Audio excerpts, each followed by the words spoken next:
खूबसूरत जगहों से लेकर आधुनिक टेक्नोलॉजी तक, बेहतरीन धार्मिक स्थलों से लेकर शानदार शहरों तक, दक्षिण भारत हर क्षेत्र में हमारे देश के लिए बहुत ही खास है। दक्षिण भारत के महत्वपूर्ण राज्यों में से एक है कर्नाटका, जो कि ऐतिहासिक, सांस्कृतिक और प्राकृतिक रूप से बहुत ही समृद्ध है।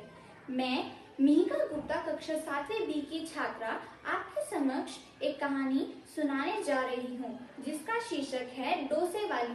की एक प्रसिद्ध डोसे वाली थी। अम्मा की दुकान गांव के बीचों बीच थी। सुबह की पहली किरण के साथ अम्मा अपनी दुकान खोल दिया करती। ग्राहकों का वहाँ हमेशा तांता लगा रहता था। ग्राहक अम्मा की तारीफ किया करते और अम्मा ग्राहकों से अपनी तारीफ सुनकर बहुत खुश हुआ करती थी।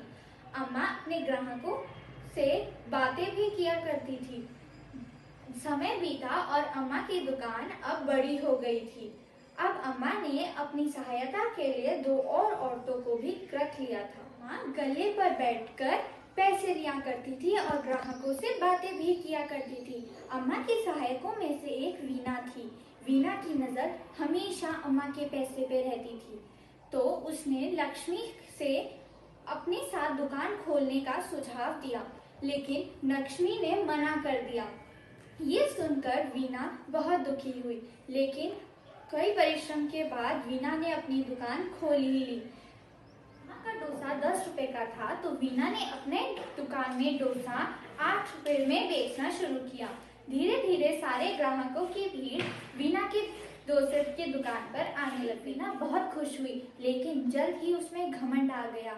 अम्मा बहुत ही निर्मल थी और अपने ग्राहकों से बहुत ही नम्रता से बात की। अब उसका घमंड बढ़ गया था। वह अक्सर अपने ग्राहकों को बेफिजूल इंतजार कराती। वीना अक्सर अपने ग्राहकों से हर छोटी बड़ी बात पर बहस करने लग गई थी। कुछ समय बाद वीना का घमंड इतना बढ़ गया कि उसने सोचा कि वो चाहे कुछ भी कर ले, तब भी ग्राहक उसी के पास आएंगे, क्योंकि उसके डोसे का दाम अम्मा के डोसे के दाम से कम था। सोचा कि 6 बजे की बजाय वह अपनी दुकान 7:30 बजे खोलेगी। ग्राहकों को परेशानी होती है तो होने दो। वह अपनी नींद पूरी की। ग्राहकों ने देखा कि वीना की दुकान बंद है, तो वह अम्मा की दुकान पर जाके दुकान पर सिर्फ इक्का दुक्का लोग ही आते थे। अम्मा की दुकान फिर से ग्राहकों से भर गई थी, तो अम्मा ने भी अपने डोसे का दाम 8 रुपए कर वीना जलने लगी और उसने एक दिन अपने ग्राहकों पर चिल्ला दिया और तब से उसके दुकान पर कोई भी ग्राहक नहीं आया। इस कारण कारोबार में वीना को बहुत सी कठिनाइयों का सामना करना पड़ा और मजबूरन उसे अपनी दुकान बंद। इस कहानी से हमें यह शिक्षा मिलती है कि हमें कभी भी घमंड नहीं करना चाहिए। घमंड के अंदर सबसे बुरी बात यह होती है कि वह आपको यह महसूस नहीं होने देता कि आप गलत हो। घमंड न करना जिंदगी में तकदीर बदलती रहती है।